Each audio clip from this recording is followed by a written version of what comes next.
Mind you, your recommendations will have to be very sharp, very crisp, and pointing to the theme that is how to promote market lead extension strategies. So with these remarks, Sushi, I will conclude. I know you now to guide the future course of action for this session. Thank you. Thank you so much, sir. Now I request Dr. San Kumar Chaudhary to give a brief about the session. Sir, you will be having 6 minutes to present your presentation. Thank you, Vikram. Yeah. Dr. Sarma Sri Venkiya Damaji and Dr. Sushi Mataji. I'm very much thankful to Dr. P. Chandrasekar ji, DG Beyond, and International Society for Extensive Education in giving me an opportunity to interact with you all. And other activities and the class and their participants. We are always talking what to do, how to do, and how to be it. Now, on this forum, I will be proud to say that I will present myself International Conference Marketing and Social Management. What we have done, how to look for success, and when to do the failure. So, there is a word called want to do something for farmers that must means physically, mentally, and when while we have to physically farmers. So then only success will come. For this opportunity, what Shankar Group of Institution under SHMA Institution we have there for education, for health, and for wealth, so that we are going to produce. Our Kushi Vigyam Circle Temporary Kushi Vigyam for how to get the knowledge of transfer of knowledge from lab to lab, Circle Temporary how to make their health open, and Shankar Group of Institution how to uplift their education of their farmers' family so they can do better management, they can do for production, they can do for this marketing. So I think knowledge is required to this day. So we will be presenting what we have done, how we are going to farmers' family, and what to do. Well, Management perspective, marketing as concerned. The more activities that are in this area which we change is following some topics of the conference. First is effective functional intelligence. The most critical component is education, and then second is accuracy. Education, then change, and lastly, why change later. As of now, most interventions are on top of water methods. Second is the intervention are designed from expert and the farmers are at the bottom of the pyramid and beneficiary. How skill training is important for immediate result but not sufficient for the long run. There is a need for the bottoms up approach. Status of the fund development. We will have to see what is the status of the so why there is a big migration of farmers from rural to urban. So main reason for rural people to leave farming and migrate to cities are for better education, for better health facility, and for perform such better jobs which are not available in the area. So if you see the chances, time is very short, so I cannot speak the name or the detail, and so you can go through that. The biggest hurdles for farmers upliftment is illiteracy. If we compare with urban area and rural area, we see the illiteracy is a big problem for the farmers from the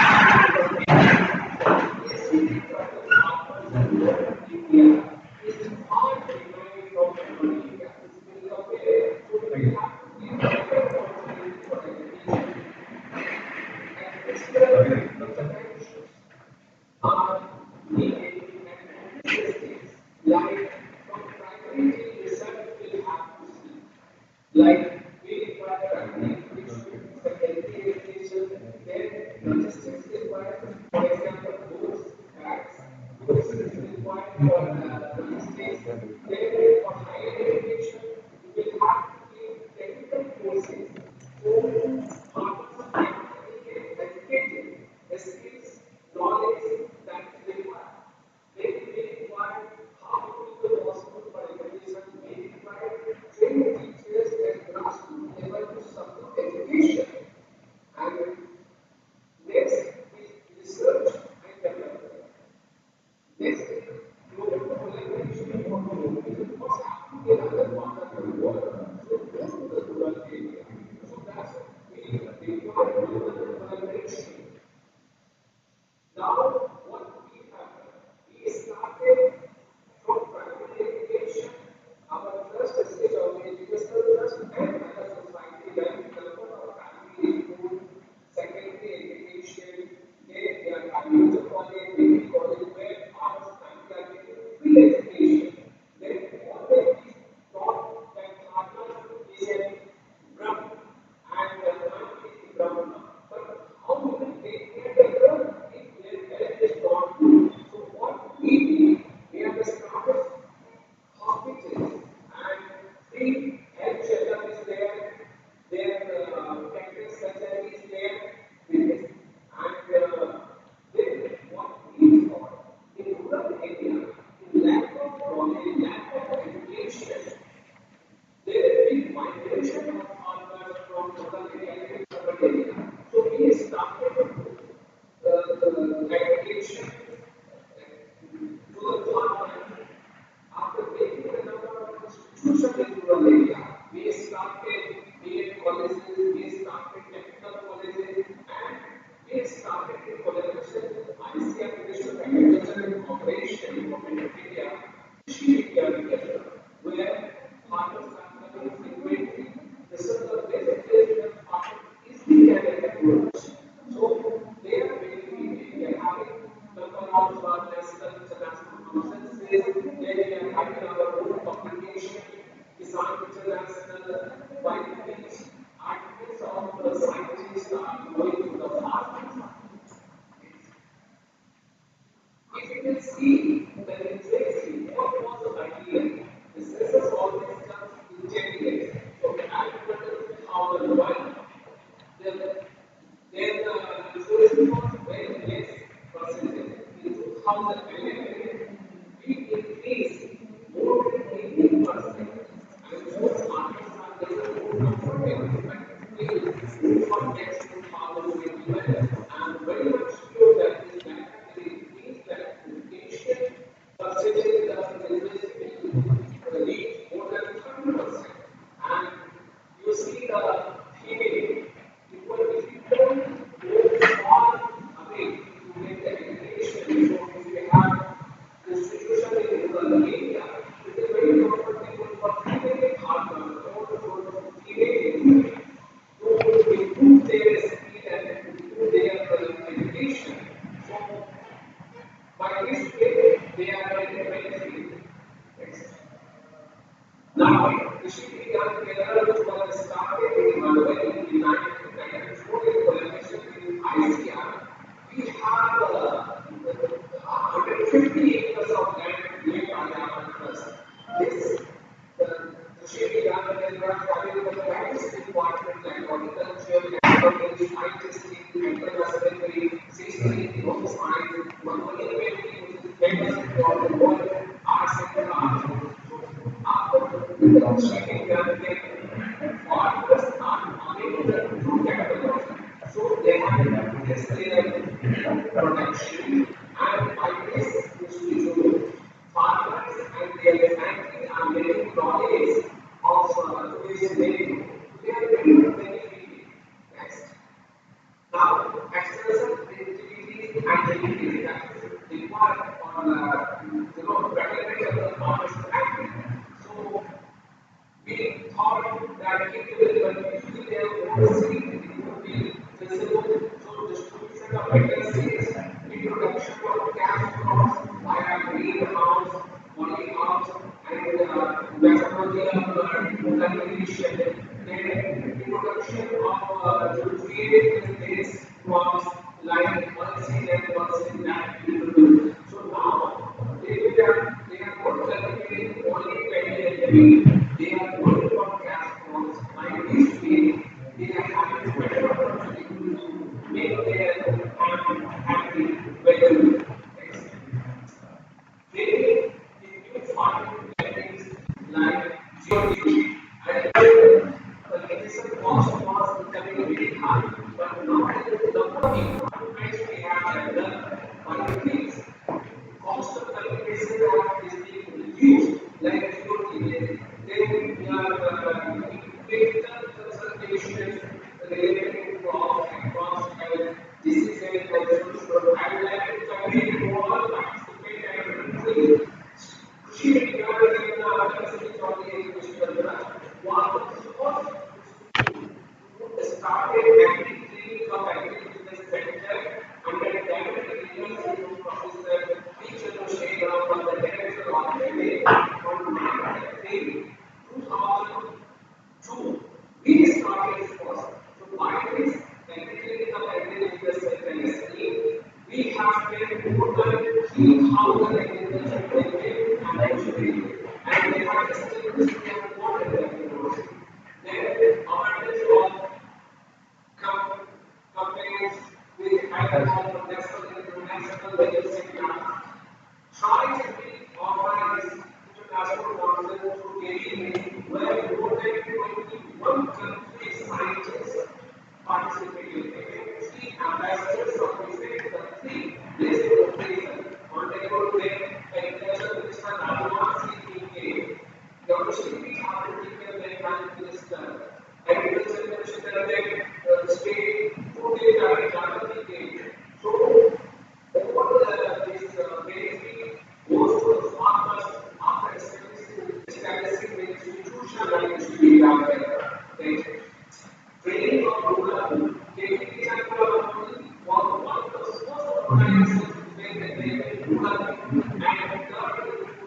and under the direct leaders of the director when they had we had recommended this program and we looked on to an unprecedented success after the training of more than 85 have started technical clinics and guidance centers to help the farmers and grassroots level in seeds, biosecurity, mangoes, fisheries, etc. But we have trained more than thousands. So now they are invited to start their own business entrepreneurship. So people are more attracted towards setting their own entrepreneurship. Social improving the human welfare in a sanitization that is the most important part to nutrition issue. Nutritional integration for teenage young mothers was the awareness program was conducted by the Institute to sanitation awareness for better health and reduction in chemical and water diseases.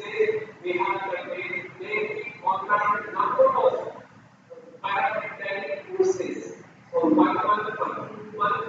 Earlier there was the mortality rate was very high, but now from 30% reduced to 1% because these are the unaffected areas. So after there were number of diseases were coming to the animals, but now after doing this training, so people have started, farmers have started their own practices, own entrepreneurship, and helping other farmers saving the life of animals.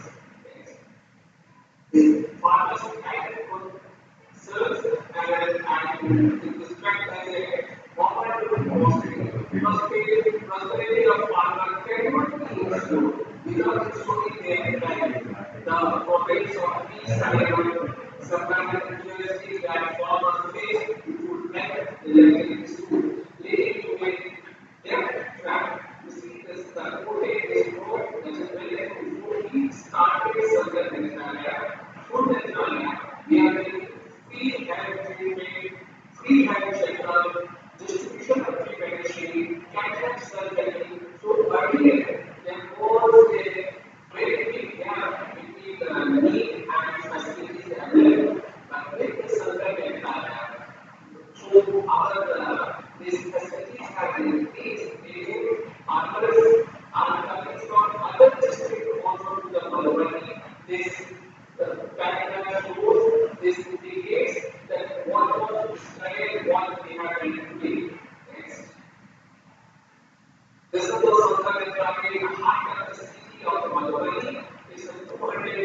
hospital and it's a free treatment given to our farmers.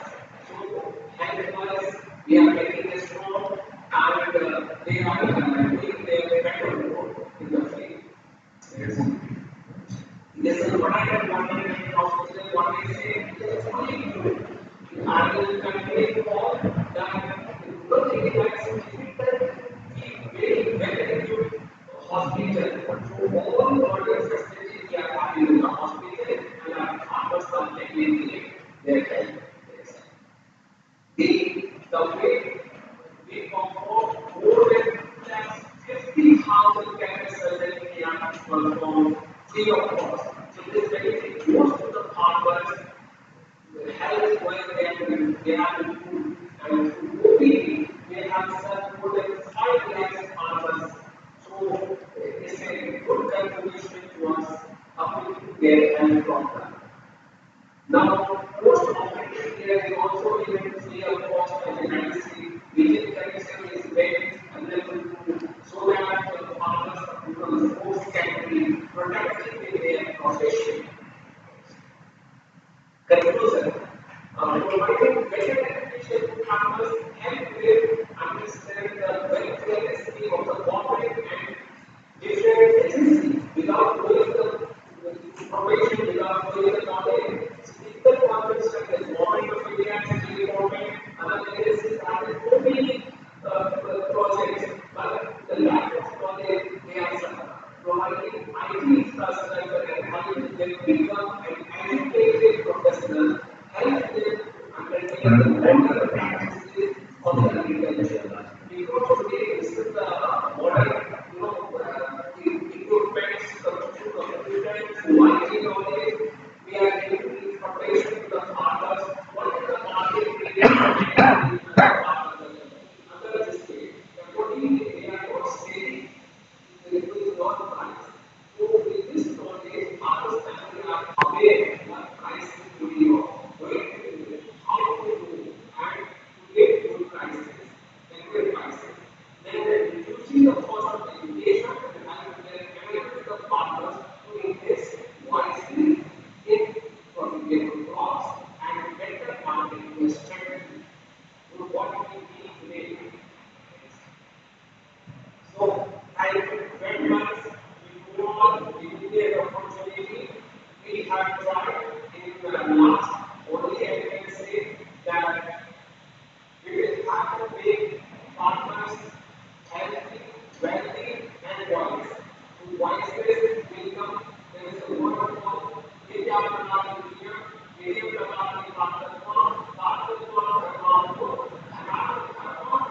Pranam, so Vidya will make stronger, healthier, we will make them healthy, and then secondly, they will be wealthy also. Thank you very much. You all. Thank you so much for such an informative session that the institute is doing for the betterment of the farmers. Now we move forward for the presentations by the selected 13 participants for this theme. And before starting the session, I would like to also inform you that there will be three papers will be selected for the best paper category. Here the panel will look after the context of the paper, their content treatment, their effectiveness during the presentation, how effectively the presenter is presenting. Secondly, the way the presenter is presenting and creating the interest among the other participants, and then summarizing and conclusion. So based on these 5 criteria, best 3 papers will be selected out of this theme on market-led extension models and experience. So, Sumati, madam, are you there? Yes, sir, I am. Okay, sir. Fine. So, we have first presenter who is presenting his paper on fish marketing extension service model for supply chain actors, a market-led extension approach. Sir, you will be having 8 minutes, and after having all the 30 presentation, panel will have some query they will ask you. So kindly be with us for 2.5 hours. Okay. Yeah. You can start now. Okay. So, I think when the study Korean was free. Yeah.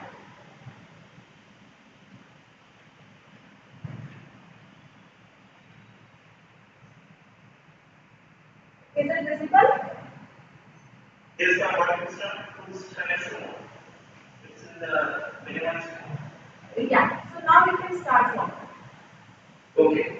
A very good afternoon, and welcome to respected chair, co-chairs, two chairs of this division, esteemed delegates, and esteemed speakers present in this August gathering. So I am Suman Day, Chief Business Scholar in Fisheries Research Discipline from ICM Center Institute of Fisheries in Mumbai.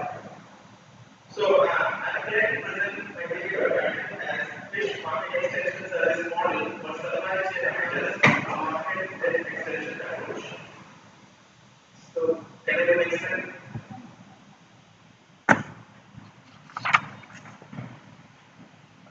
Next slide, please.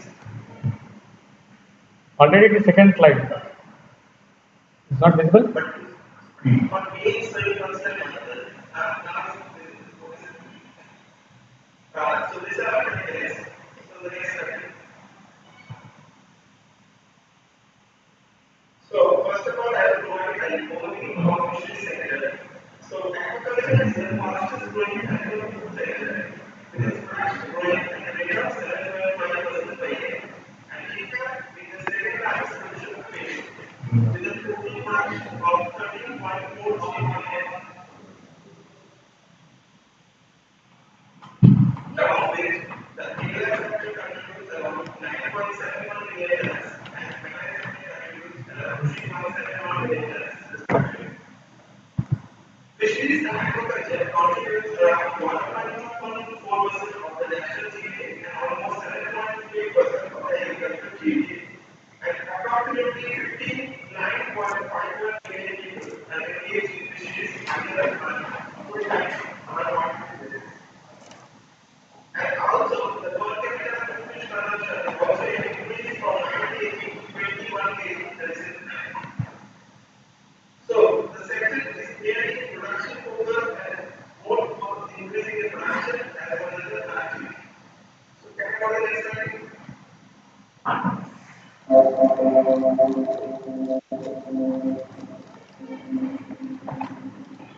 So, as the sector is mainly the production focused as well as the monopoly developing the production side, but there is a clear focus on the fish marketing side, which is a matter of concern.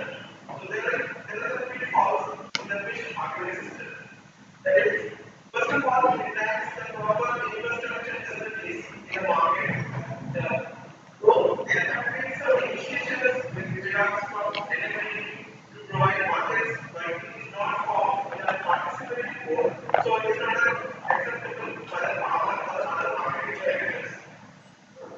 And the next impediment or major impediment is the lack of market information. There is no database how much one sold to a market or how much of the price of fish in a specific market. There is no such database existing till now. So the next problem which we face is the tradition. As the traditional economy, so it needs a very effective cold chain to handle the traditional nature of fish.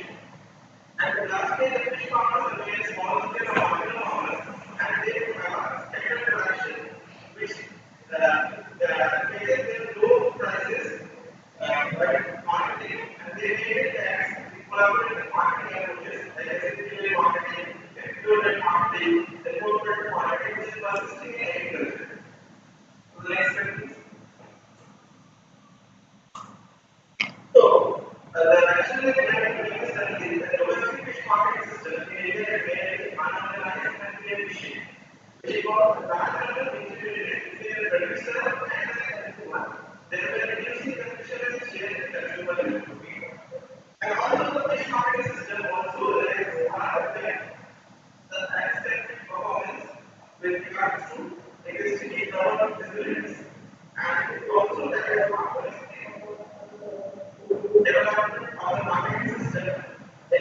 with the development of market information, information system, hygiene, market conditions, managing of market standards. Next, in order to develop an efficient marketing system, the present study was designed to devise optimal fish marketing and service model for holistic development of the fish marketing using a market-based approach. Next slide. Next slide.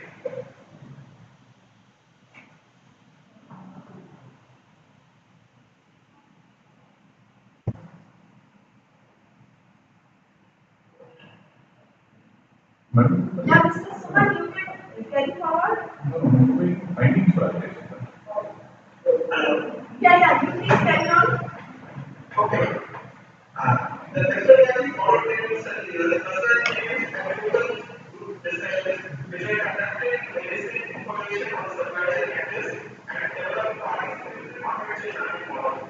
Semi-structured intuition was used and key information was selected based on application, experience and knowledge. And participating market chain analysis was done to develop the framework analysis summarizing the functional aspect of the commercial environment and which all the market chains operate and to propose a new model for effective supply chain practices. And continuing analysis method is also used to elicit the readiness to pay of various market chain actors data on the model. So this was the continuing analysis model and this is a sampling plan. Next slide. This is a sampling plan which I followed that in this video the text was selected based on the fish production production and from there three blocks with high yield and low fish production was selected and from there a farmer from each block as well as major wholesale markets and retail markets were selected and we can put sample size of 155. Next slide please. Next slide. So coming to the results of discussion. So this is a model which we have designed in the participating market chain mapping model. Seeing and taking the existing services and proposed services. So it involves three sections. The first one is chain actors, like for the chain partners, like fish farm. First chain is fish farm, transporter, like wholesaler, retailer, and consumer. And another chain also exists that is fish from outside state, like from Andhra Pradesh, which is comes there, where through commission it goes to the wholesaler, retailer, and consumer.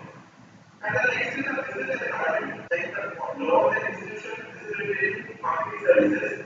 So there is we need to ensure hygiene fish markets laws should be there, appropriate marketplace, laws for clear way and time, then ensuring hygiene supply chain and continuous distribution mechanism laws should be there in the market for effective functioning. So next comes the marketing extension services, the third part. Previous slide. Yeah. So then we have marketing extension services. In the existing system, only technical extension services related to production is provided, whereas all the other extension services which are needed for promoting marketing services are limited. So in this model, we are proposing more technical Mr. Suman, now the time is up. Kindly give the recommendation and conclusion part, please. Okay. So this is the model we are proposing. So next slide, please. Next, before previous slide. Previous slide. Previous slide. Yeah. So I want this in the slide show because I want to show the model. It's not there. So this is the fish market information system model which we have designed for the farmers. It will be very easy for them to get market information as well as to get the market prices. So next slide. So we are calculating the willingness to pay for farmers also. So they are going to pay. And next slide. This is the test they have conducted and what is the good pay. So we are showing what are the good. Next slide. So the conclusion point is that the proposed marketing information system model will help in establishing an effective marketing system which will lead to an increase in the share of users sharing national rupee. It will also promote opinion leaders in the community and develop fish markets for retail outlets. Kumarvel. Dr. Kumarvel. Dr. P. Kumarvel.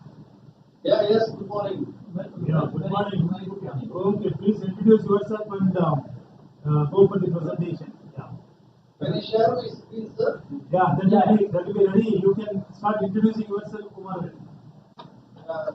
Respected Chairman, sir, Co-Chairman, Rapporteurs, and it is indeed my pleasure to present my paper.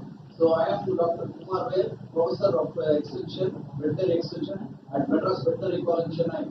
So I've been at KVK Kanchipuram for 10 years. I work for KVK. So I had a lot of experience interacting with livestock farmers, poultry farmers, and other sets of farmers. And we have developed, in fact, changed the lifestyle of the farmers, especially with regard to marketing. So, as you all know, the livestock population in India has increased tremendously. That is, in the year 2012, it was 512 million, and now it has increased to 536 million. And especially cattle and buffaloes, sheep and goats has increased tremendously.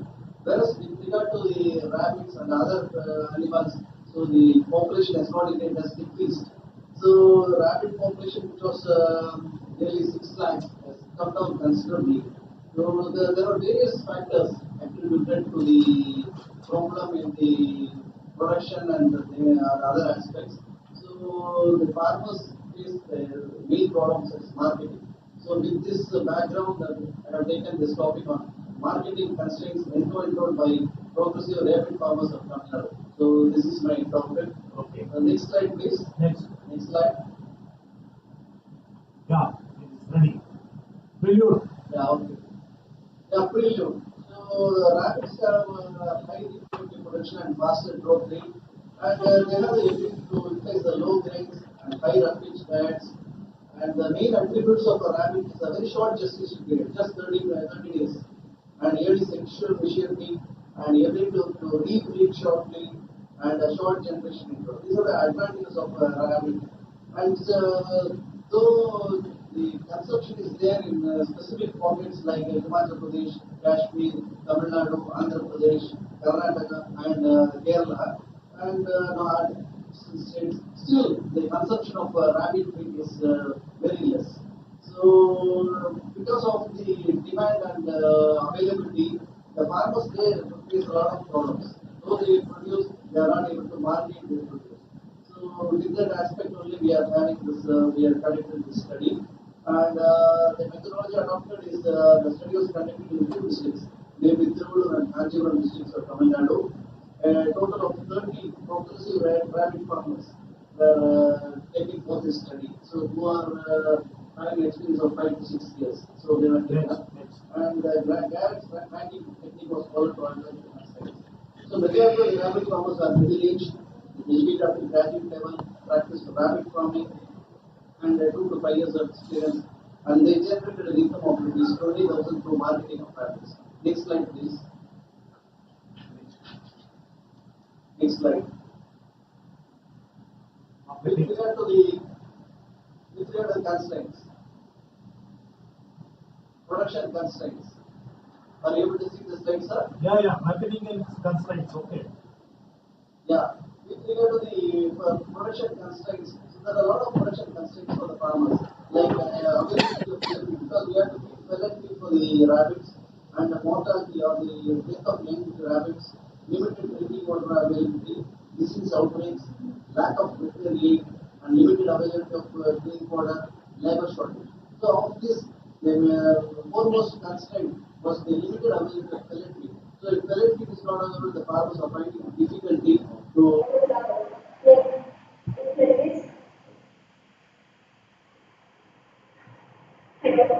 Yeah, carry on, please. Next slide, please.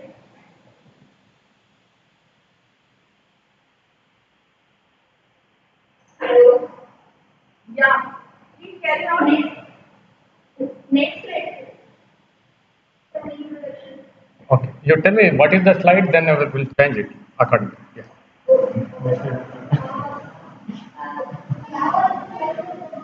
On the other side, we all know that flowers and associated with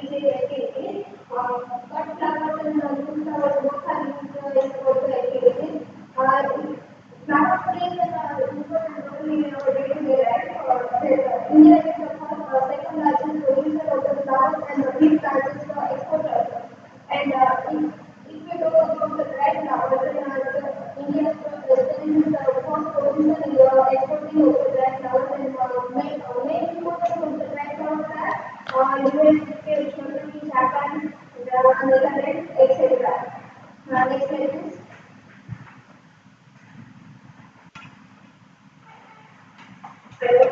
Next, please. Then history of the red flower. So that once upon a time, red flower is not too much known to us, but history is very water. In the Middle Ages, Japan and the Victorians used the red flowers, and Egyptians used the red flowers in Rome.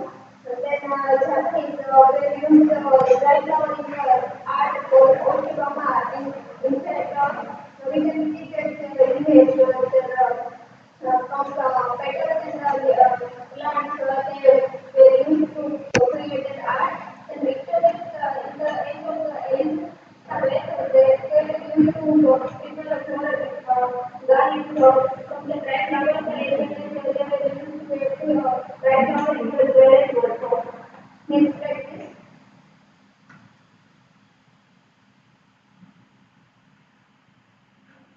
There are techniques of the dry flower. There are main 7 techniques of the dry flower.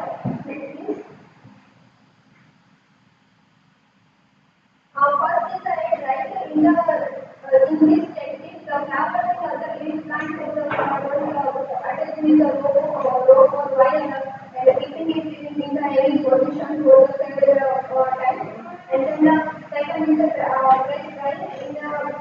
In this method, the flowers are kept in the two sheets, the things are kept over the one another, and in this image you can see that after getting dry, the flowers look like so like next.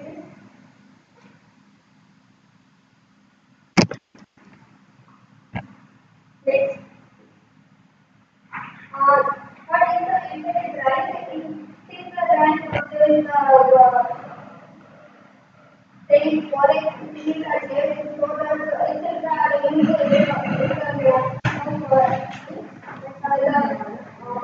are in the ratio of 1:1 at the base population to dry the flowers for respecting the brightness and color of the flowers. Fourth is the over time. This figure is also very good original color shape and gesture of the dry first. Next.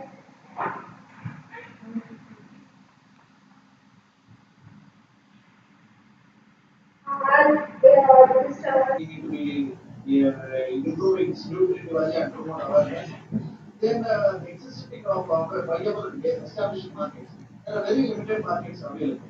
Hence, rapid meat outlets, exclusive outlets has to be started upon at various strategic locations to encourage farmers. And in our clinic and also at our university, we are following a commodity-based group approach. So we are selected 22 the 25 farmers and we are forming a group so that they produce the rabbits and they are able to market at a single go. Because the hotels they demand a huge chunk, more than 300 kg, 400 kgs. So each and every farmer cannot supply the bunnies or the rabbit meat. Hence, we are following this commodity-based group approach. So the Rabbit Farmers Association has been set up, and the farmers are encouraged to market their produce. I think this sort of model, commodity-based approach, can be adopted across all the states so that the efficient marketing of rabbit meat can be promoted. So this is in short about this. About my Yeah, thank you, Dr. Kumar. It's a good analysis of what the rabbit farmers are facing, marketing into the inputs. My only suggestion at this point of time, that there is need for a strong backward and forward linkage for this rabbit farmers association, players association.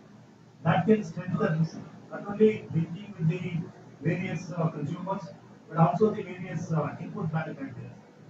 Once this network is being established, the problems of both input management, infrastructure management, even financial institution management, and then lastly marketing, everything can be addressed till that extent. Of course, the rabbit, as enterprise is catching in the recent years, perhaps This is a good sign. Okay, next.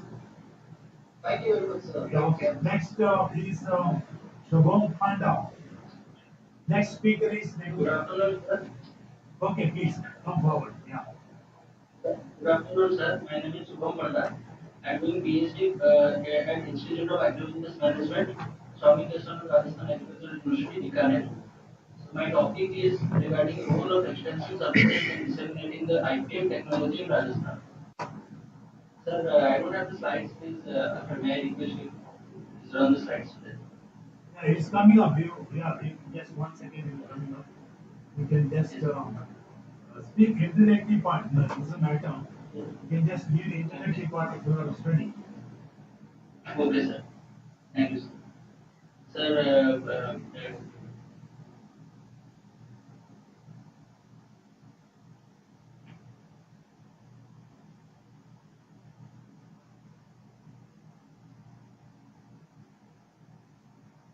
Yeah, please, one down. yes, sir. Yeah, please speak. Sir, Yeah, you must come. Okay. over it and synthetic pesticides, the period from late 1940s to mid 1960s has been called the dark ages of past pest control. At the end of 1950s, the unsustainability of pesticides was apparent due to the overdependence on pesticide-intensive pest management. That was leading agriculture on a pesticide treadmill. So because of these reasons, so many problems arose. The concept of supervised control was coined by California entomologists as it involved supervision of insect control by experts in entomology.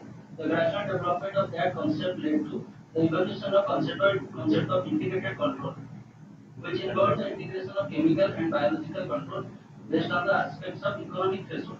Concurrently, the concept of pest management was introduced during 1961 by Australian ecologists B.W. Gier and L.R. Clark. During 1962, the adverse effects of chemical way of pest management were highly criticized by Rachel Carson in her book Silent Spring that got the attention of the scientists and public worldwide. So here came the concept of integrated pest management as a better control of pest management strategy.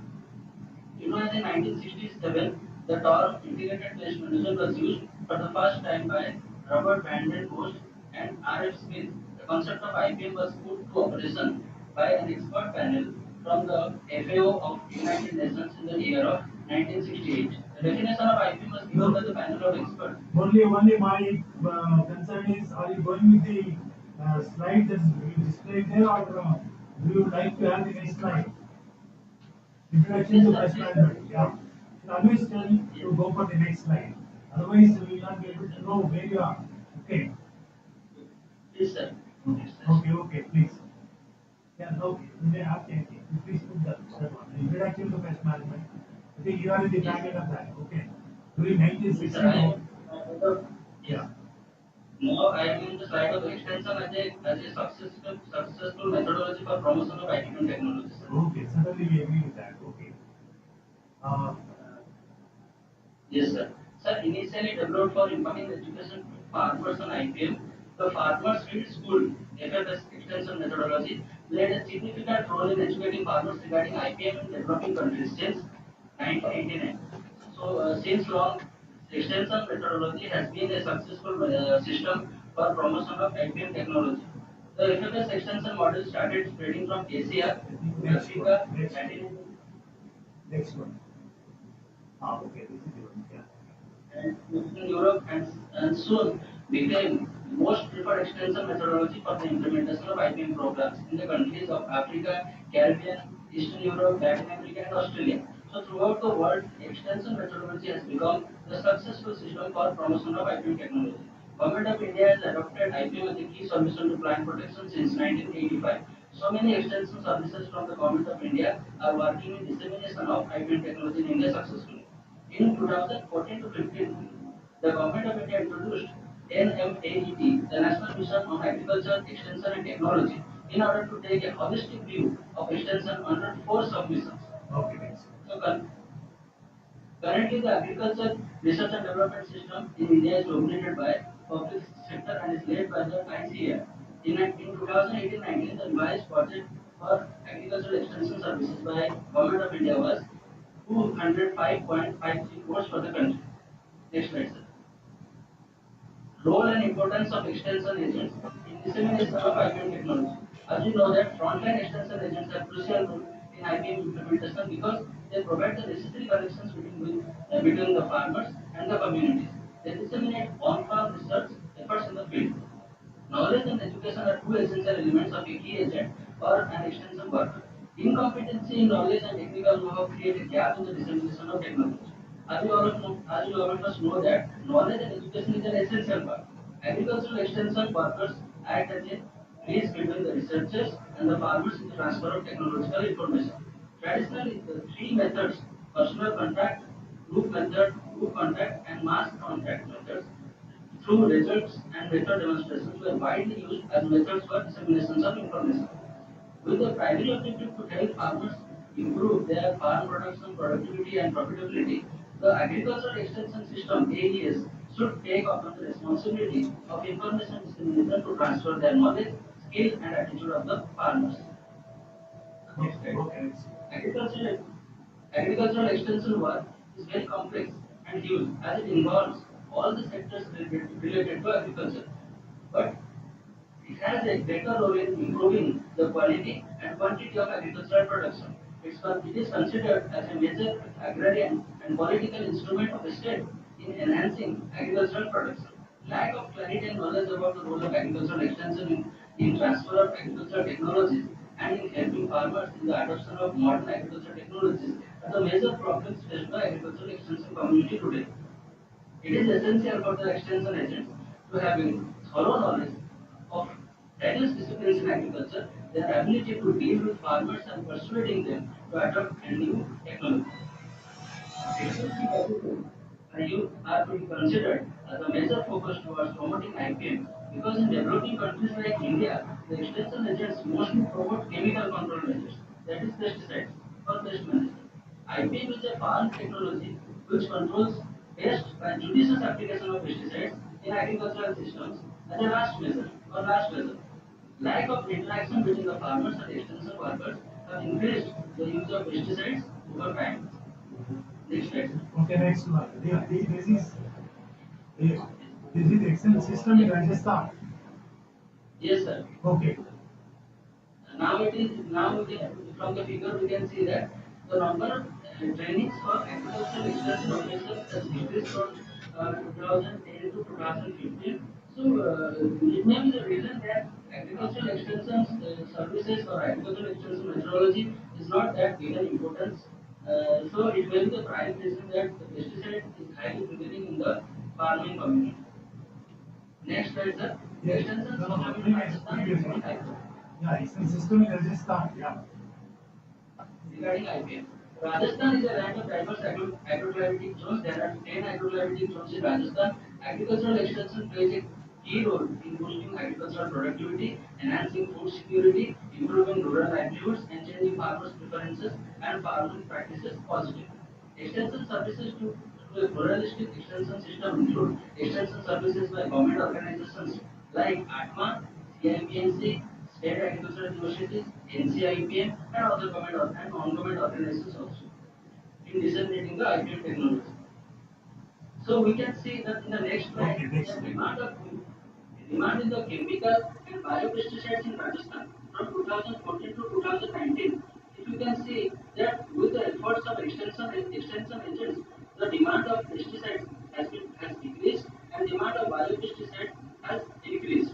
So we can say that the extension system had a positive role in disseminating IPM technology in Rajasthan. Next slide. But from the point of government, the funding is not that up to extent. So we can see in the next slide that approval of total funds for IPM technology under RKVY, Rashtriya Krishi Vikas Yojana in Rajasthan from 2012 to 2019. So we can see that in 2013-14 it was 3 crores, around 3 crores, but after 2014-15, so the fund was very less, and 2018-19 it is only 12 lakhs. So for the promotion of a particular technology, the fund is highly required for the extension services, extension agents, so that they can full-heartedly work without any problems. Concluding my presentation, I would like to suggest that the support of extension workers are inevitable to the farming community, which helps in successful adoption of IPM technology. Field visits by extension agents and FFS, that is farmer field schools, are the suitable strategies to disseminate IPM information. By selecting influential and successful farmers to attend trainings, it will be beneficial to have a positive word of mouth promotion in the respective villages. A successful extension educator first considers the need and interest of the farmer before proceeding for the training, because the need and interest of the farmer is very important, whether he or she is interested to adopt IPM technology or not. To motivate farmers of different groups, extension agents can plan for 6 steps, that is attention, interest, desire, conviction, action and satisfaction. So there are no such one model of which one can be applicable to all situations. There is no one model. An agent must adopt a position or role after considering each situation separately according to the situation. A good extension agent will always try to enlist the support of local influencing successful farmers for his extension services. So the extension agent should create an environment to disseminate the IPM technology in a much better way than the existing system. Thank you, sir. Yeah, thank you, Dr. Panda.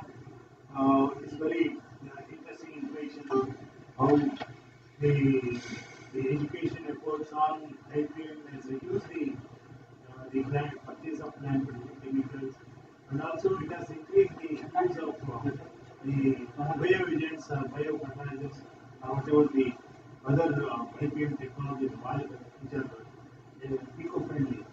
Okay, we go to the next speaker, Dr. Rahul. Rahul MBA. Next speaker, Rahul. Is it so? Rahul? Yeah, Dr. Raut. Is it Rahul? Raut MA.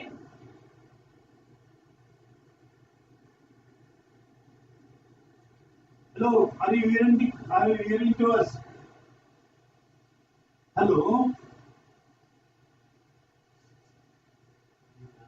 He's not there? Okay, we'll go to the next one. Market-led extension, prospects and challenges. Tanuja Varma.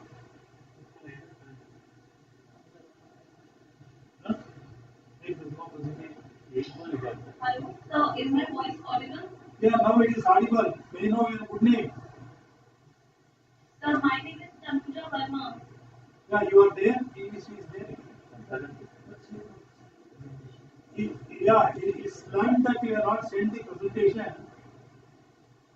The slides, presentation slides are not being sent. I have already sent it.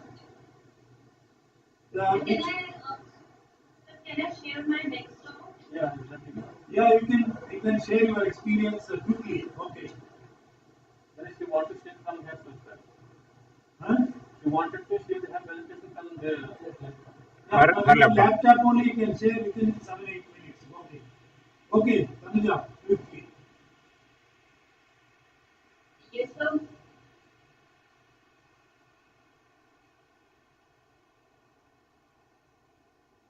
Yeah, you can share from your own laptop slides, whatever you have right now.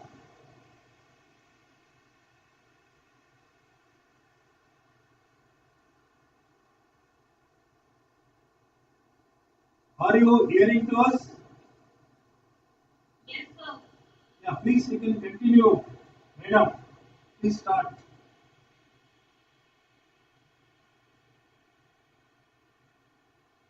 A very good afternoon, sir. Respected chairperson. My name is Tanuja Verma. I'm a PhD scholar from GB1 University. And the title of my topic is Market-led extension, Prospects and Challenges. Okay, please. Continue.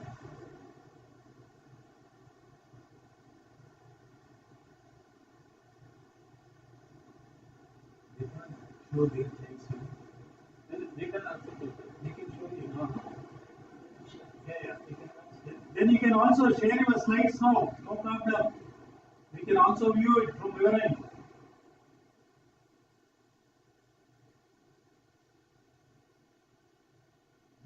particular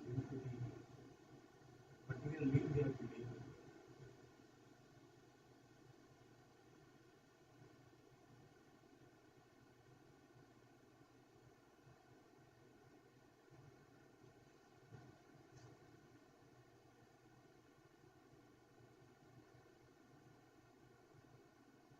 As producer only. And due to the mere producer, farmers are not getting the sufficient returns on their investment. So, in the changing scenario of agriculture, farmers need to transform themselves from producer seller to producer come seller in a wider market.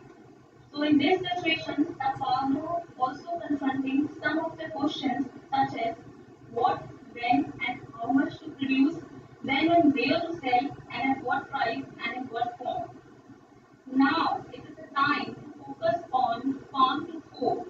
In order to achieve the answer of all these questions, here comes the role of market-led extension. In this, it is a market-led orientation of agriculture in which agriculture and coupled with the blend for reaching at the door.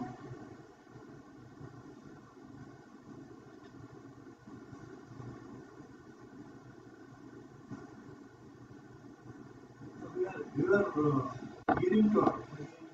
Disturb nobody.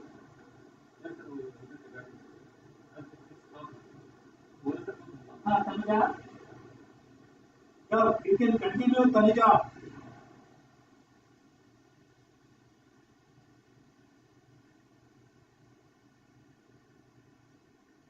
you can continue. We are hearing you. Yes, sir. Please go ahead. Go ahead. Now coming to the prospects of the market-led extension, in which adequate supply of market information.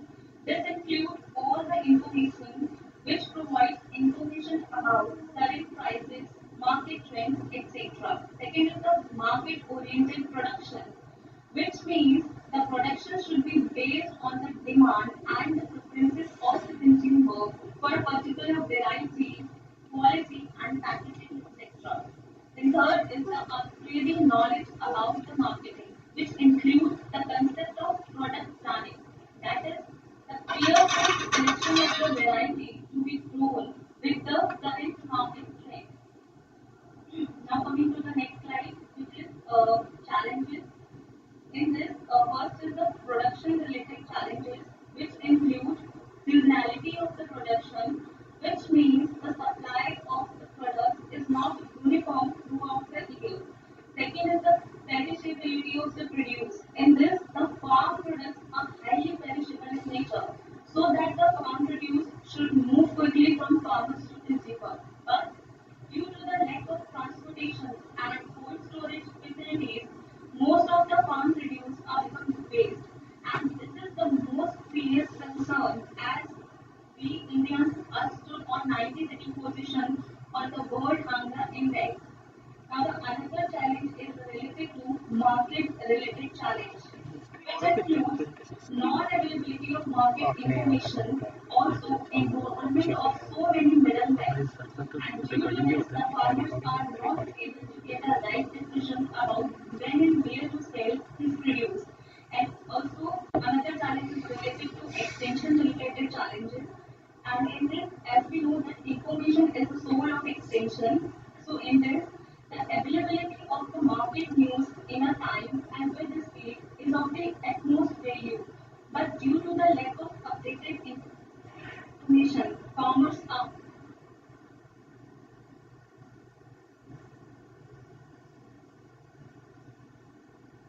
Hello, we are not hearing you.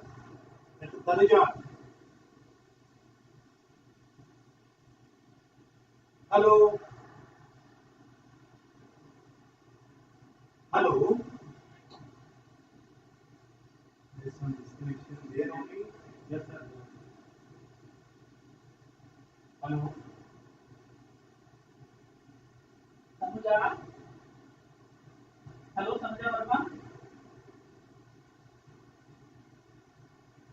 Hello. Tanuja.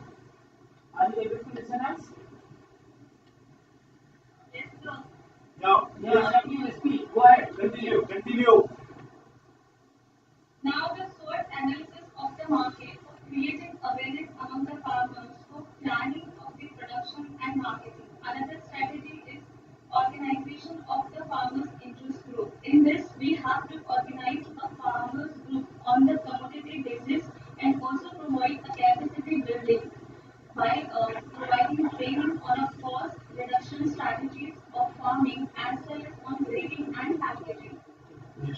Now, furthermore, establishing a backward and a forward linkages. In this, establishing a marketing and agro-processing linkages between farmers, market, and private processors, and also strengthen.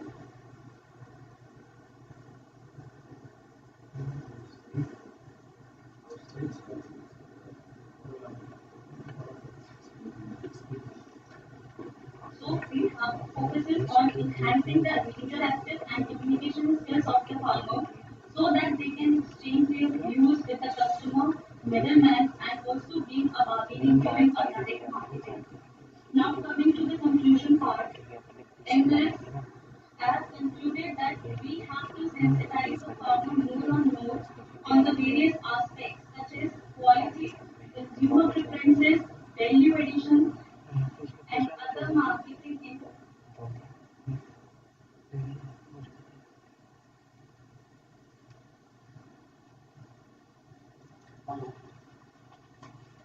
Hello. Hello, Sandhya.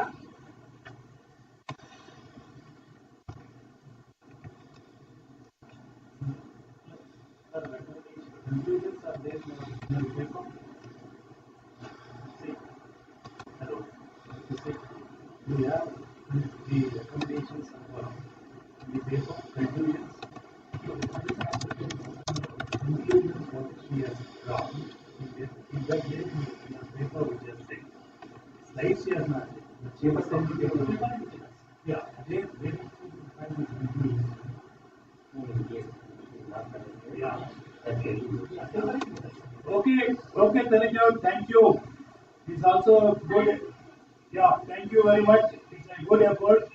The challenges in marketing are being looked at, particularly your concern of the quality, the grading, the packing, all these matters from the consumer point.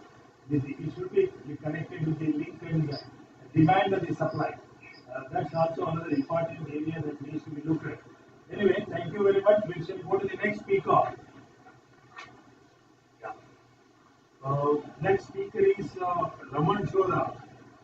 Dr. Raman Choda. He is there. Yes, has come already. The slide has come. Okay.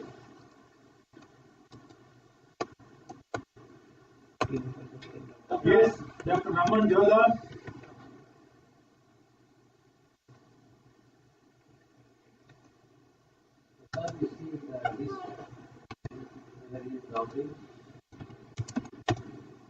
Dr. Raman Jodha.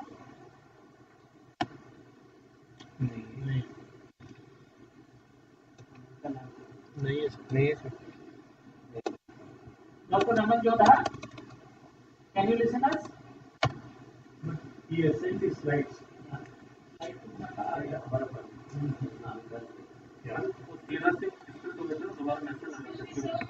Yeah, please.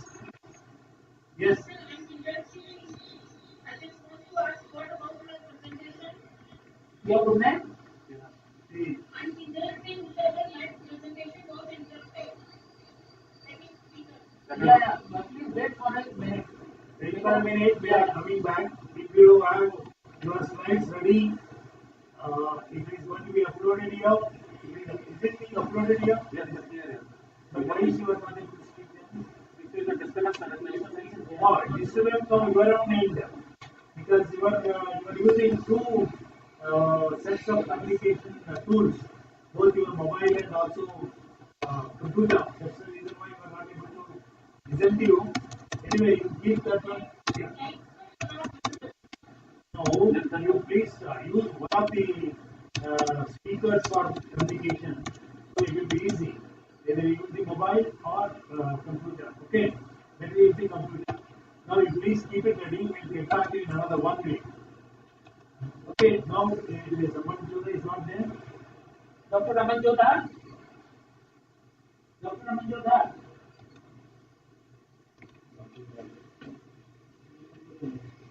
Yeah, this is the last one.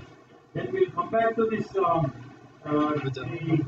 JC Singh, Singh. Yes, you open up presentation. What is the Singular CG. and the second one? Yeah. Second one. She is ready.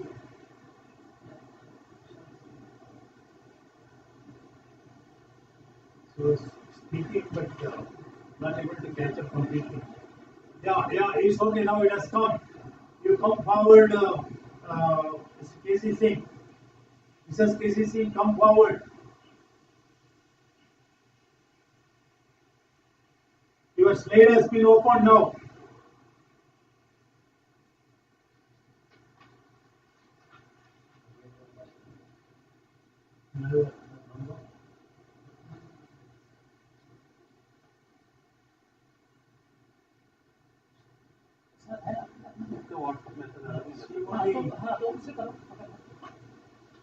You only asked me just now. Better keep only speakers numbers. For any reason, immediately we will speak to them. Always keep.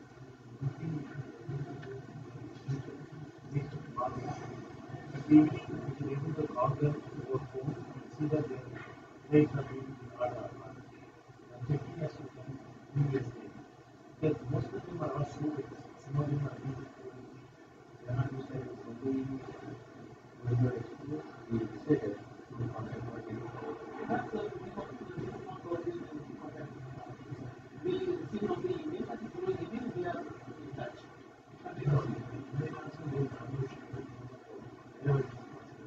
or you can send the email and ask them to give their number so that it's easy for us to people them is very important. Angelica Singh, are you available? She asked what happened to my continuous presentation. You sent a message also, WhatsApp message. You have sent the WhatsApp message? You want to. You can go. There is no fear.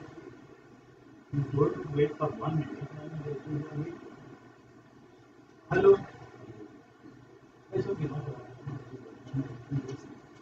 What should have been done? Hello? Dr. Jivati Singh.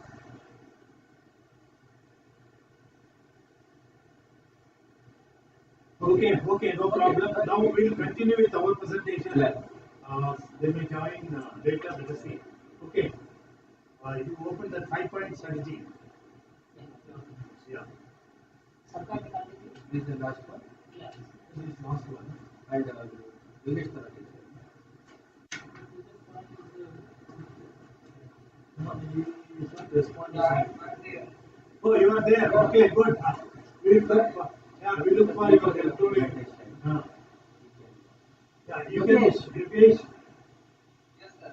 Yogesh, yeah, it is time for you. Okay, great. Thank you. Yeah. I'm thankful to DGP of the chairman of the session for giving the opportunity to co-chair this session. Particularly, I'm also thankful to all the sessions. They had presented various ambitions associated with the market trade extension and being extension worker or being a professional. I have to give my some inputs for the further result gratitude.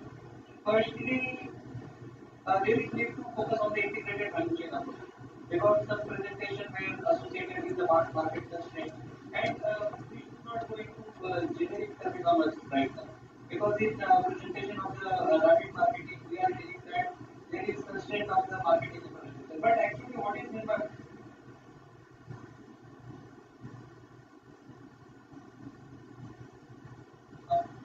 rapid trading or rapid farming. So if we are making particular research aspect of the value chain, then I think it will be more useful for the extension workers or professionals like us to execute the technology.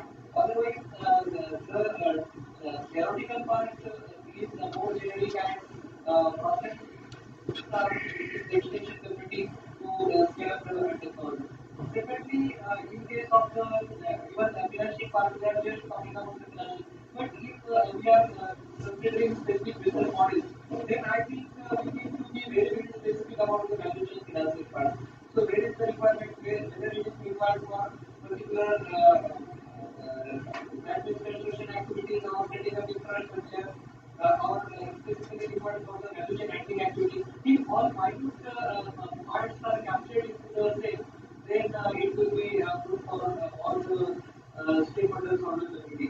Thirdly, one presentation was associated with value chain, particularly price forecasting modeling part. So right now, I'm also working closely with the Korean community, and my experience is that we don't have proper price forecasting and business modeling. Because see, whatever perishable commodities are there, country is lacking the proper price monitoring and the forecasting system. So, for example, even top program of government of India, tomato, onion, and potato, there is a price alert systems and some food critical approach is required to define the pricing forecasting of the perishable commodity. For example, I am sitting in the Maharashtra and I have to send 1 ton of commodity to Delhi market. Then I need to look at whether I am getting good prices when my commodity is actually reaching to the Delhi, or I am not getting the prices. And what is presently lacking is there. For example, prices in Pune, and when I am sending my commodity into Delhi, then I am not getting the prices which were forecasted by the models or what is the present marketing trend. So those practical approach I feel need to be captured into the price forecasting model. Our presentation part to four, I think that is very integrated value chain aspect has been captured into the same. And in the production to the consumption front, because new concepts, one presentation was associated with the integrated waste management. Even in today's inaugural session, Chairman Rana highlighted that we are not talking about the food security right now. We are talking about building sustainable ecosystem, and even this also being whatever food world day we celebrated yesterday. So we need to focus on the ensuring sustainable food systems, and for sustainable food systems, we need to have two strong approach. That is price, that is value chain approach, and secondly market system approach. And if we are connecting our research methodology into these two dimensions, then definitely we will have proper strategies and solutions for extension and commercialization of all these technologies. Coming to the market trend extension part, I have because I will already I have been introduced by the moderator. Mahasagar Producer Company Limited is consortium of 400 Mahasagar Producer Company, and we are associated with the Harvard institution. So today's focus is institutions rather than the institutions. So our research and extension should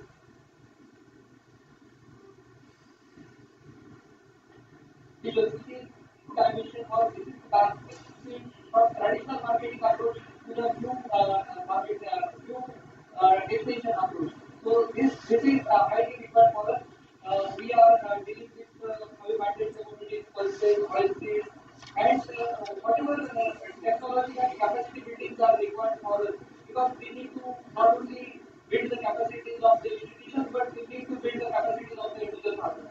So accordingly, if we are planning the strategy, then we can bring the change and we can bring the developmental paradigm in the entire agribusiness and extension paradigm. We need to more focus on community specific and value chain centric approach is required. Again, logistic management, supply chain management. These approaches are highly required. I will quote last example and I will stop. Recently, Government of India had taken a lot of initiatives, starting from development of the agri infrastructure in the country to the new agriculture marketing ecosystem through agriculture marketing reform. But if we are planning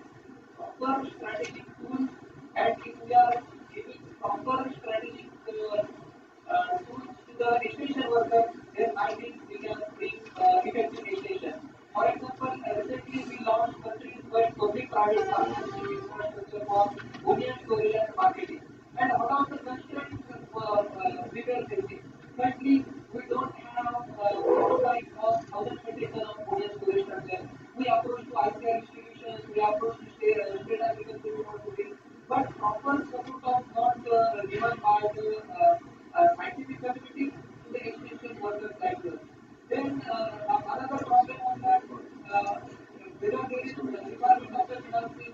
So I think all these aspects should be captured and it will bring definitely change in the farmer side. I think these are the remarks from my side. I'm thankful to Chairman and Virginia for giving me this opportunity. Thank you. Yeah, thank you very much. That Hamish is good. In fact, your suggestions are remarks are very appropriate. Certainly, they will be taken forward while formulating the recommendations. The changes are being very aptly mentioned by you. So, thank you very much. I will make a brief presentation of market-led extension as a whole. How we should be able to address these things in the long term, so that the farmers can be able to get the best of the prices what they are expected to get. So just I would like to throw on very salient points. I know there is a lot of information in this. For want of time, I will not be able to give very detailed information, but I will only going to make a salient presentation, very brief presentation of this thing. So, okay, please go ahead with the first slide. First, I am happy to make a mention, and all of you are aware of India is blessed with one of the best natural resources most of the countries doesn't have. We take in terms of the soil fertility, rainfall, abundant solar, wind time, biofuel energy, and all of the resources are very favorable to have a best of the agriculture produce that can capture the world market, compete in the world market. There is ample scope for developing India as one of the most modernized and advanced country in the world. Agriculture contributes greatly for Indian economy. More than 50% of population directly depend on agriculture, another 25% indirectly. That amounts almost 75% of the people are dependent on agriculture. Unfortunately, the support system, what we are expected to get for the agriculture, is not in proportion with the total population engaged in this sector. Then, taking up both direct and indirect contribution from agriculture, the GDP from agriculture to the national economy, in my opinion, is more than 50%. Unfortunately, it's being quoted as 14 or 15%. But according to my own observation, it is certainly 50%. Very recently, one of our learned MP has also written an article in Hindu where he has also mentioned that the contribution of GDP from agriculture is more than 46%. India has a great advantage to take up certain crops and enterprises which other countries doesn't have so much of opportunity. So therefore, we have to look at how Indian agriculture can be made more profitable and also the people to become more happy in farming. Okay, next slide. Why the agriculture is not becoming profitable compared to what we expected? See, there are quite a number of reasons which are observed. According to the estimates made by the ACR and other important bodies in the country, more than 95,000 crores is being wasted annually. This is the most important thing, how this entire wastage can be brought into the mainstream. So we need to work on how all these wastages are going on across the country are being brought to the mainstream. Is it due to the what is called excess production or not getting the price? For example, tomato was being mentioned by one of our speakers just now, and even our NABARD chairman was also making mention what is the wastage is going on in some of the fruits and vegetables, how they can be brought in the mainstream. Then the MSP what is being given is not being utilized by all the farmers. Maybe because of two things. One is the place where the procurement is going on is not accessible to most of the small and marginal farmers who are located in the grassroots villages. And if they are being asked to bring it to the town level, APMC level, then naturally they will have lots of problem to bring it. Unfortunately, it is still in the hands of the middlemen even to support even what is being procured in this MSP. So we need to see how this entire benefit should be restored to the farmer. That's one area where we need to look at. Then overexploitation of natural resources also happened, and it has also been mentioned by our previous enlightened speakers. The organic carbon enter the soil. Then what is the water table that we have in the whole of South India? Particularly this year, there is a heavy rain, possibly the water table is going to be charged. But what is happening for the last 2-3 decades, situations are very alarming. Even up to 1,000 feet, the underground water is gone in. So that being the case, how to support the crop, how to support certain other features in the environment is also a big question. Then inadequate effective extension education system is one important thing which is being the need of the hour. In fact, for all the value chain activities in various producers, right from the seed to the end, there is need for the extension education system to provide quality, timely, technical information so that the farmers are empowered to take up the increased productivity, and at the same time they should be able to get the maximum profit that is possible if they are being guided properly at the marketing stage. And globally also. So this study is basically when I'm not able to see my presentation. Yeah, just a minute. Is it visible now? Yes, ma'am. I would like to show you the slide 2 and 3 which talks about the references. Yeah. So these are some of the papers that I referred to for the purpose of my study. And please show this slide number 4 if you can talk about the abstract of the study. Is it visible, ma'am? Yeah, this one. So, when I did think of this topic because agricultural marketing information systems is a relatively less explored area. Despite the fact that it has the capacity, it has the potential to stimulate higher production, as the senator before me also referred to it, which says that we need to have an agriculture extension-based productivity in India, so that we can enable the farmers to make the right decisions on various aspects of agriculture, as in marketing and post harvest management of the produce, and ultimately reduce the waste, ultimately fetching the farmers a better price. So the study is an investigation about the acceptance pattern of usage of information amongst the farming community of Madhya Pradesh, and with special reference to the Ujjain district. And why did I select Ujjain? Because it belongs to the Malwa region of Madhya Pradesh, which is considered to be one of the most fertile regions of the state. And also, it is very advanced in terms of the practices related to crop diversification, the ample production of the abundance in production of wheat and soybean, advancements in farming machines, technology, the soil health, awareness of the farmers, and also the presence of various Krishi Vigyan Kendras in the district. The findings will have significant potential policy implications because it will help to reduce the digital divide and bring more robustness, resilience, and productivity and help farmers with better decision making. Can we have a look at the slide 5, please? The slide, this slide talks about the presentation. I will take you through the objectives. There is sample which is almost 120 farmers from the two mandi routes of Ujjain district based on the area of the villages that these mandi cover. Then the data collection procedure, analysis, and implementation. So the objectives of my study, there were three objectives basically. To identify these sources of marketing information, whether many of the farmers use IC, IPC and non-IPC, particularly in the district of Madhya Pradesh. So how many of them are using digital devices and how many of them are still relying on the conventional sources, the farmers, the neighbors, the relatives, the friends, and unfortunately even from the mandi. To also study the pattern of utilization of existing agriculture marketing information by different categories. I mean, whether it is skewed towards the large farmers, the big farmers, or towards the small and large. Also, to identify the constraints, to come up with some suggestions which can clear the field of the group related marketing information systems with the state.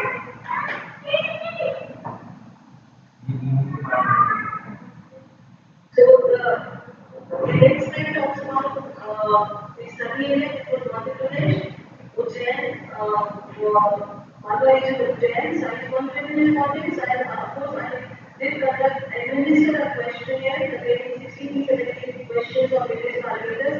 And the study was conducted in the month of January, March 2020, before the lockdown, pretty much Corona, COVID-19 was affected. So, if you look at the socio-economic characteristics of farmers, you will see that the village category, most of them are about the village category, and you see educated are 80% of the farmers, uneducated, otherwise 58, 59, 80% of the farmers have some form of formal education, primary, secondary, and 18% have higher education. Land holding, it is much in accordance with the census of India. System, there is always a variation of purchasing power. To keep this also in your mind. What are the infrastructure that is existing now? What needs to be done, like storage, warehouse, and other things. And VIP and export. This is area we need to give a lot of attention. If Indian farmers will get the higher profit margin, is the valuation processing and export opportunities, that is very, very important. And database which has to concentrate this also. Okay, next one. Then processing of data generation. How to get the data from a grassroots level? This is one important thing that all of us need to debate, and it is high time that this has to be given a lot of attention. I was mentioning in the morning also, we have milk societies in every village as of today, at least every second village or third village. Every farmer goes to that milk society morning and evening, and if you can keep some facilitator there, they will be able to get what is the area sown, what is the area planted, and if in a single way, we can take even to the national level regarding how much is the area is being covered in that crop, what is the requirement, what is the excess, and how this can be also monitored. Next slide.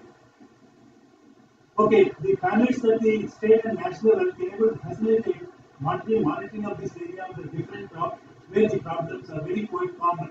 For example, when the data is going to the national level, the national expert should be able to tell, look, in different states, the area interests, these crops have already crossed the requirement, and we should be able to guard for the control of the excess area. At the same time, what is the alternate crop? What is the support system of the crop? Even that also will be mentioned. Then maybe after a gap of 2 years, at the state level also we can have the experts who should be able to speak on what is the area that is within the state which is in excess of the requirement or deficient. Both should be taken into consideration. And if there is an excess, then we should be able to guide on what are the competitive crops that can be taken up other than the crop that is in question. So that type of information will make them to think for the farmer whether to go for the same crop or other crop. This is what our NABARD chairman was also making mention in the morning. Okay, next. Then the most important thing is what is the farming system that needs to be followed keeping the various agricultural features of the country. We have as of today 127 agricultural zones in the country. Each agricultural zone is unique in terms of soil type, rainfall, temperature, and many things. And we need to take up such crops that are highly potential in that particular area so that maximum yield, maximum productivity, and also quality can be ensured. That is the need of the hour. If you don't have the quality, naturally you will not be able to sell the produce neither in the domestic market nor in the export market. This particular pattern matters very important. For example, although apple can be grown in South India, but there is no point in growing with so much of expenditure and other care rather than encourage the potential banks of the Kashmir, Himachal Pradesh, and couple of them. Likewise, we can't think of growing onion in the northern part of the India. Naturally, it has to be grown in some belts where it can be grown. So every crop has unique features that needs to be respected from the point of high productivity and also quality. This is what everybody should be kept in the back of the mind while planning for the cropping pattern for the whole country. And important features are also reflected there, how it is going to affect it. Then the question comes, how to regulate it? See, if you are going to introduce disincentives for a given crop if they are taking up in a non-identified area, certainly the area that the crop will be regulated to a great extent. So the disincentives in terms of the subsidy support, the loan support, the other marketing support, so many things are there. The government can certainly discourage providing such support system. Okay, next. Then the most important thing that needs to be kept in the back of the mind for the future of the Indian farming is going for integrated farming system. If you look at the holdings when we got the independence in 1947, it was at 3.5 hectares. In 2011, it is just less than 1 hectare. And maybe in the coming years, naturally the area the holdings for each family will reduce it. Then the best option for the family to be comfortable with the farming is to go for integrated farming. The various advantages of integrated farming are very certainly that can be looked into, and most of the people are aware of how important is the integrated farming system. So there are other types of farming systems that are figured in the recent years, like zero budget natural farming, organic farming, modern farming, advanced are advocated across the country. We need to make it very clear for the farmers regarding which is more ideal for the Indian context. So these are there in certain specific pockets and situations, but what is ideal is for the entire country, we need to look at so that the sustainability can be ensured. Then all the farming, the biggest problem in implementing this integrated farming is, of course, US General, I am happy to make a mention. In 2011, we implemented in 1,25,000 lakh families in Karnataka with all the other universities, and there was a very successful feedback that we got from the farmers. Of course, ICAR is also giving a lot of emphasis for the integrated farming research and also promotion of this. This can be taken forward. Okay, next one. Of course, there are many advantages of integrated farming system. I don't want to go into the details, but one thing who should implement this question. We all know with the this departmental bifurcations, we are nearly more than 2 dozen, more than 1.5 dozen development departments in each state in the country, and each of them doesn't want to work with other group. They want to be more independent. This is one problem. Even SAUs, state agriculture universities, also being are going as a specialized universities now. Agriculture university, horticulture university, advanced university, and so on and so forth. Fish university and so on and so forth. My concern is who can take up the implementation of this integrated farming. It is the KVK, which are there are about 716 KVKs in the country as of today. They are the most ideal ones to implement this integrated farming technology. Reason being, there are a group of subject matter people in each KVKs who can take forward most of the technology relevant to that particular district or the region. Okay, next one. Then the strong extension education system, this has been highlighted, and this is the theme of this seminar. If Indian agriculture were to be very prosperous in the coming days, there is need for a strong extension education system, not only from the public but also from the private. Of course, Dr. Chandrasekhar has done a good work when he was in managed enterprise. How we can bring in the ABSC group also to provide know-how and also act as a facilitator. And the input suppliers, they are also being trained and made them to provide the good technology to the farmer. All these things need to synchronize, brought in purview, brought in one umbrella in a given location, so that we can import the farmers very effectively. And there is absolutely need for increasing the strength in the expansion and giving more focus for the expansion. And if, even in the present policy of the government of India regarding this trade and commerce, empowerment has been given very important focus. And this empowerment can come only through a strong extension education system. So I, for one, emphasize there is absolute need for giving more emphasis for the extension work. And one important thing is we should cover the whole chain.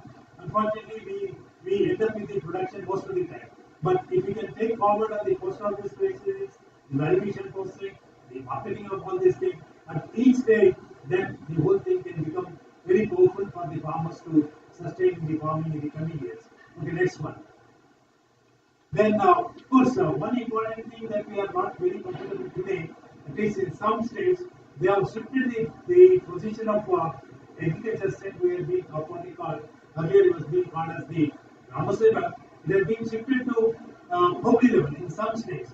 But my point is, when the farmers are becoming small and marginal, to go to a distance like 20 kilometers away from their house, village to know more about agriculture, is a big question. If it is going to be the panchayat level, they go for multi-purposes context. So it is better the agriculture states are being positioned at the panchayat level for the best use of their services and also for the farmers to get the timely information. Okay, next one. Then promotion validation processing and not overemphasizing this. There is so much of opportunity that is available for this country. 40-10% in the validation processing, and we have scope even up to 50% in next 5 years from now. If that is being done, certainly we can double the income of the farmers. Even if with these particular parameters alone, this particular information alone, we can go for doubling the income of the farmers. Even one thing I would like to make a mention here, GST that is being included for validation processing products has to be given, has to be excluded. Otherwise, most of the profits that the farmers are realizing or the entrepreneurs are realizing with the validation processing is taken away by the GST. Okay, next one. Then utilization of renewable energy. As I was mentioning, India is blessed with wonderful natural resources. Solar energy, biofuel energy, biogas energy, all these things, they need to be brought in place so that we can minimize our dependence on the fossil fuel. And again, these are renewable ones, they can be used for generation without much difficulty. So my only concern is let us try to give more emphasis on renewable energy in all our features of energy requirement in the days to come. And they should be given a reasonable encouraging subsidy so that wherever it is possible, they should be taken up without any second look. Okay, next. Then multi-purpose smart threshing ads with customized services. You know, the labor is a fairly difficult proposition in the days to come. If these are in place, certainly we can increase the speed of the farming operations, timely farming operations, timely sowing and other things. So that itself will make a lot of validation in increasing the what is called productivity and also the various other parameters in the system. Okay, next one. Then improving market for farm producers. Of course, this is the need of the this is the concept of the conference itself. There is various scope for enhancing the best of the prices for the farmers, and of course, previous one. Yeah, here one of the important initiatives that has gone in the last 10 or 15 years is establishment of registered regulated markets that are being done by the government vertically. Promotion of contract farming also being done vertically. Establishment of agro-based industries also being done. Improving storage facilities, introduction of MSPs, and also revision from time to time to increase the profit margin. Dominating farmers-based organizations. This is the one that is being debated nowadays heavily. The future of Indian farming goes with how well we encourage the farmers to become organized. Once they have been organized, it is not only going to enhance the productivity but also reduce the cost of production and also increase the profit margin and have the bargaining power for the farmers. They can be easily avoiding the minimum others so that the direct profit can be restored to the farmers. So these are theories how to encourage these producers organizations to come up for different crops, group of crops, so many combinations of the things that we look at. Okay, next one. Then improving market for farm produce here. One thing I am trying to get into this satisfy is if the procurement are being done for most of the farm producers at the village level, half the problems of the farmers is being solved. On the other hand, if we've been asked to take to a far off places, then there are so many problems that we are supposed to encounter, the transportation, the time that is going to be spent for this thing, and so on and so forth. And my concern is there are some smaller producers that are being produced by the farmers, wherein after meeting the value requirement, they wish to sell it, and they cannot go to far off places. But if it is being done through the milk societies, that is the biggest thing that the farmers are going to be happy. Because milk societies in this country work most of the time between 2 hours in the morning, 2 hours in the evening. Right over like 9 to 3, they don't have much work. That could be utilized with the nominal honorarium or support system to this milk society workers and also the system that is providing support. Then all our MSP based produce can be procured at the panchayat level. We can't expect these farmers, small and marginal farmers to take it to far off places for the reason. And even that small quantity, when they want to take it to local level, the mostly overhead cost will be there, and transport is also a big problem in the rural areas. Therefore, better this procurement can be done at the panchayat level, by making a nominal charges for the services they are going to render for this, and with some additional infrastructure what is required for the panchayat, that can be equipped and it should be done. Then retired names also can be encouraged to procure the panchayat. This is another thing. Then promotion of large scale farmer organization, as our Nabad chairman was making, he mentioned there are more than 8,000 FPOs in this country. Nearly half of them are handled by the Nabad itself. So this has to be promoted by all the concerned organizations, maybe Nabad, maybe other nationalized banks, and even other development government. They should be given some responsibility to promote this organization so that the farmers will be able to stand on their own. Then we need to capture export market. This is the most important area. We have to give long-term forecast on this thing. If Indian agriculture wants to be more comfortable, more profitable, we have to export most of the exportable producers to other countries where there is a demand. Instead of others who have to take the place, we should be able to take the charge.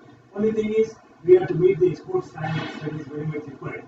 And lastly, farmers-based, this farm laborers-based association, we also made an effort in this direction, because the big problem in the Indian farm laborers is they say that we get about 40 days to 50 days of work in a rainfed area and about 100 days work in a combined area. What we need to do in the remaining days, of course, within Narega and other thing, they are getting increased labor opportunity and other thing.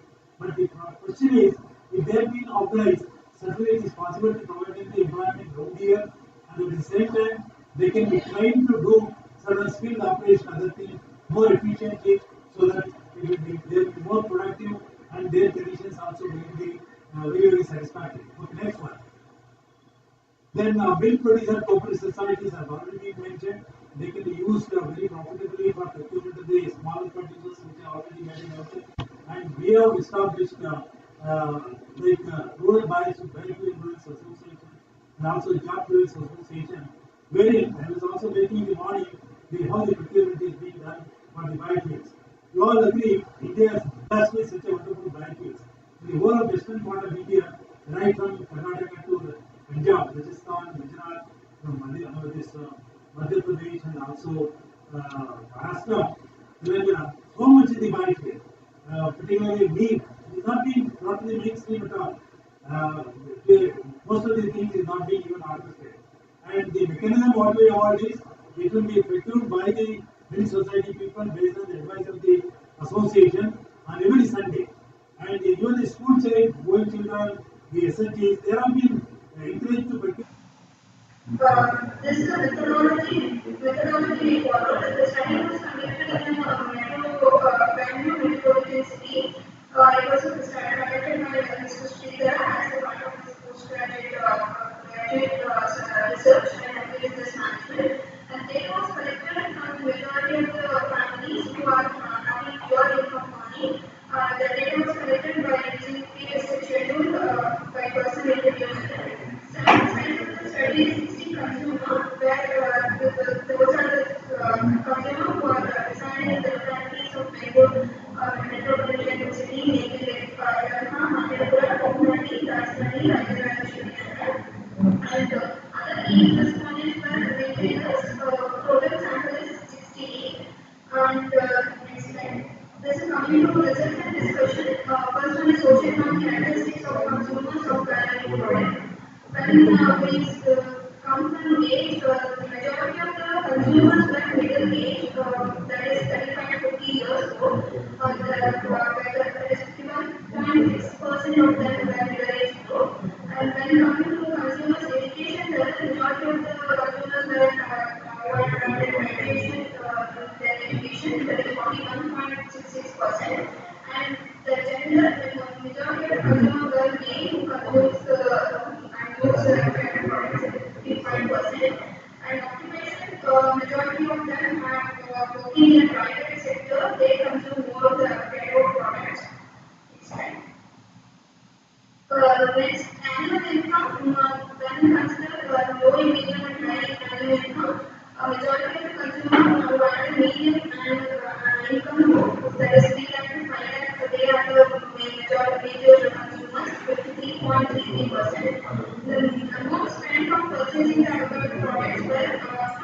recommended all the consumers to spend on the avocado products is 3.33% of them spend up to 500. In the United States, most of the consumers who are married used to consume the avocado. 75% of them used to consume avocado products.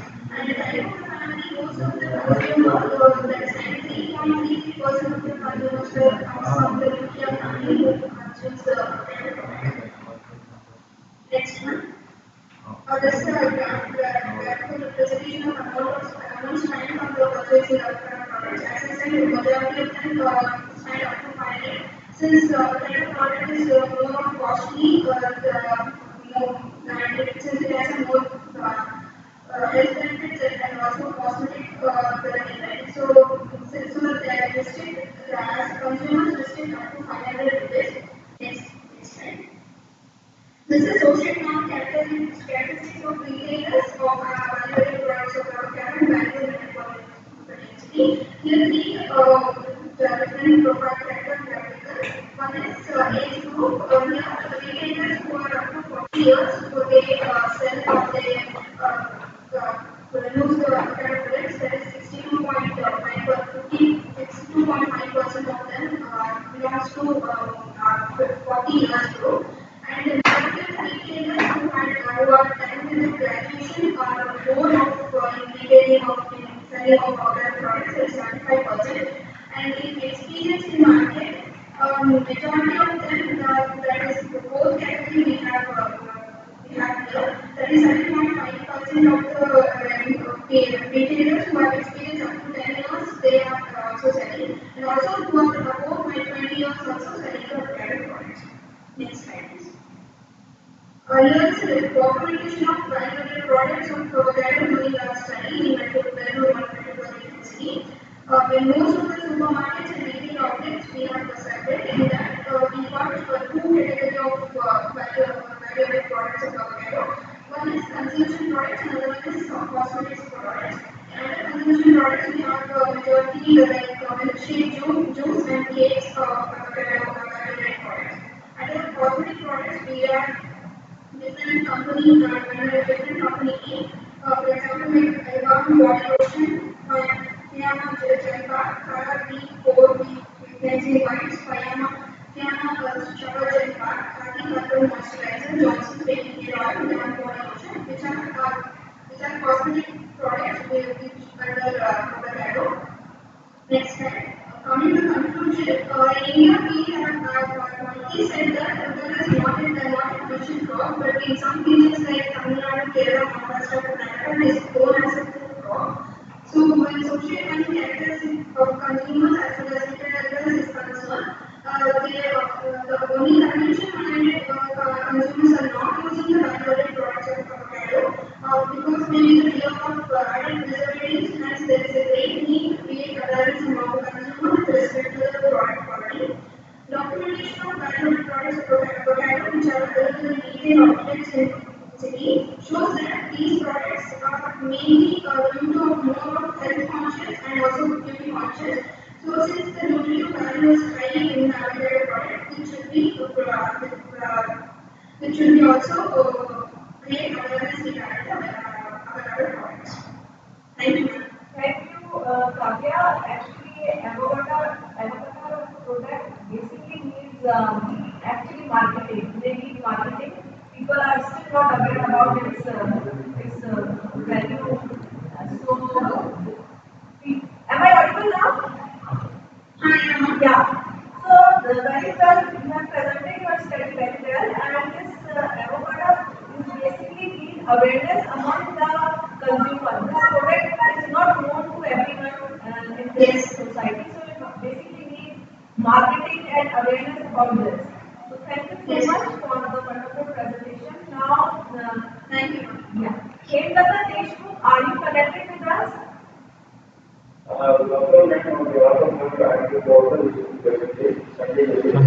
Okay, fine. Dr. Sanjay, you have 8 minutes for your presentation.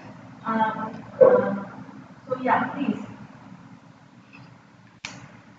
Everyone, the awareness of this conference. I'm going to make the paper, which is a category government energy in the technical case of business performance. Next slide, please. We have papers that we require for this, and service continuing for that is very well. And come to the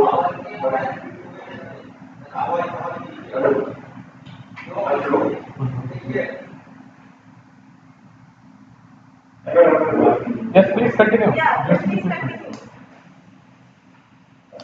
So, as you know, essentially some defined as a or maybe on transfer based on common problems that they try to solve these problems based on common resources that they have. And they sorry? No, what? But we are able to hear Dr. Sanjay. Yeah, maybe you also have some areas that is. Kindly relog into the session. Probably it's a long session, so there may be a technical error. Kindly relog it if you are not able to hear. Then Dr. Sanjay, you can continue, please. Yeah, so let me say this those five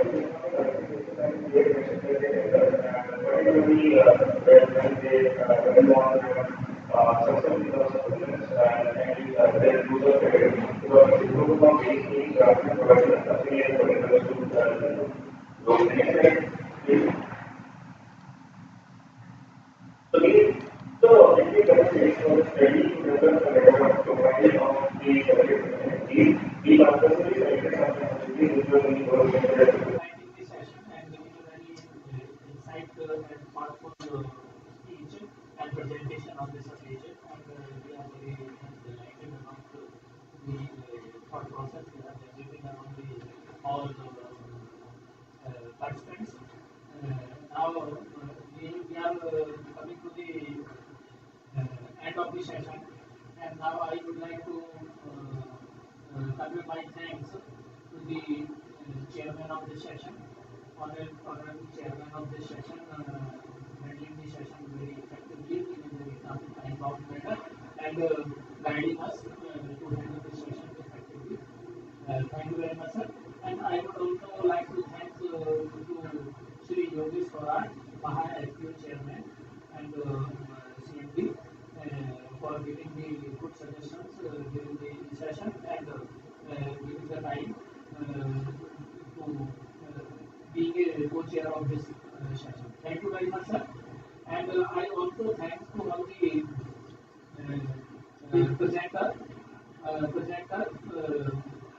who has presented their paper over here, S.A. Tambaju, Kinjuk C.C., Nandini Saha, P. Kumara Bel, and Shobham Panda, Raut M.A., Tanuja Verma, and Dr. Raman Jodha. I once again thanks to all presenters who have presented their paper over here and who has not presented their paper. I also convey my thanks to them. And I also thank to Dr. Chandrasekhar, Director General CCS NIAM, giving me this opportunity to handle this session as a rapporteur for this session. I wish you and thank you very much, sir. And I also thanks to all the participants and team NIAM who has working day and night to make this session successful and make this event a grand success. So I once again, one and all, I also convey my thanks to my IT facilitator, Shri Prasad ji, and Shri Sachin ji, who are supporting me a lot during this handling this session. So one and all, once again I would like to convey my thanks to all of you from the bottom of my heart on behalf of NC and CCS. Thank you very much. Yeah, before we depart, tomorrow all the technical sessions start by 10 o'clock. Links are already shared with you, and please join 10 minutes in advance. And tomorrow is the concluding day, and another 3. Actually, Definitely, the value of coding for products, Radhika and Niki is really more to come to 70 to 71 as the courses that we have already. Maybe again the diagram of the product. Next is